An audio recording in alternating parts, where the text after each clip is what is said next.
If you want to go to dental school, you're going to have to take the dental admissions test. Now, there's a few things you should understand about the structure of this test before taking it, so let's talk about it.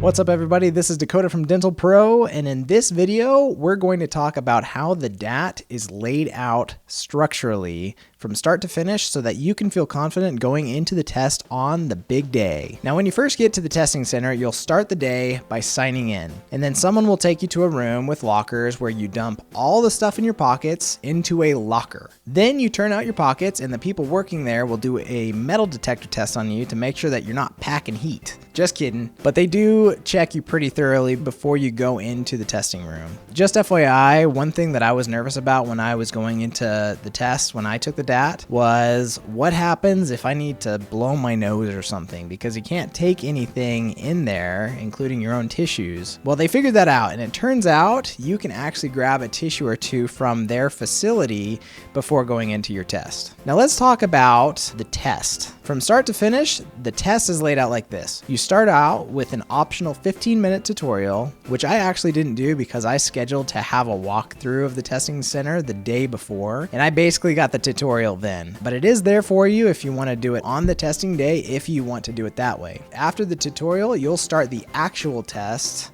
with the science section, which has 40 biology questions, 30 general chemistry questions, and 30 organic chemistry questions. These sections are bundled up into a single time limit of 90 minutes. So if you're faster at one section than another, you can take the extra time you have to focus deeper on another subject. Now in this video, I don't have the time to talk to you about all of the subsections and subsections that are associated with each section here, so I'll be sure to make another video on that. So keep checking back on the channel to see that video when I post it. The next section is the Perceptual Ability Test, also known as the PAT. The PAT is 60 minutes long and has 90 questions. We'll talk about this section as well in the next video. Now, after you finish the PAT section, you'll have the option to take a 15-minute break, which I strongly recommend you take. This is the perfect time to go to the bathroom, get a drink of water, and just shake off any stress that you'll inevitably have. So really quick, this is kind of stupid, but one thing that I learned in one of my classes in my undergrad was the benefits of power posing.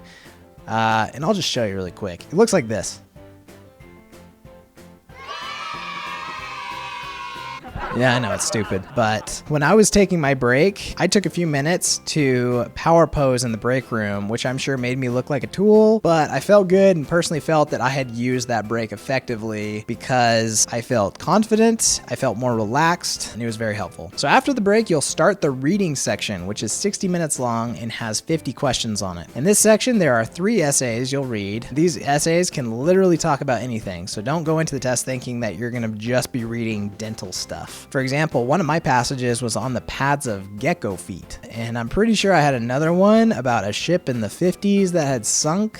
Anyway, after you do the reading section, you'll take the math section, also known as the quantitative reasoning section. The math section is 45 minutes long and has 40 questions on it. After the math section, you are going to be ecstatic because that is the last official section that you're going to be graded on. There is, however, an optional post-test survey that takes around 5 minutes to do, but at this point, you really don't care because you've sunk 4.5 hours into this test, along with your blood, your sweat, and your tears from preparing for this day, and you just want to get the heck out of there, so don't worry too much about the survey. After the survey's done, you'll see your score immediately on the screen, so be sure to look at that, and even make a mental note of your overall score before you leave. Now, even if you forget your score, you'll be given a printout of all of your scores on the test when you exit the testing center. So that's it. That's the whole experience that you can expect when you go and take the DAT. So thank you so much for watching. You guys are awesome. We'll see you in the next video.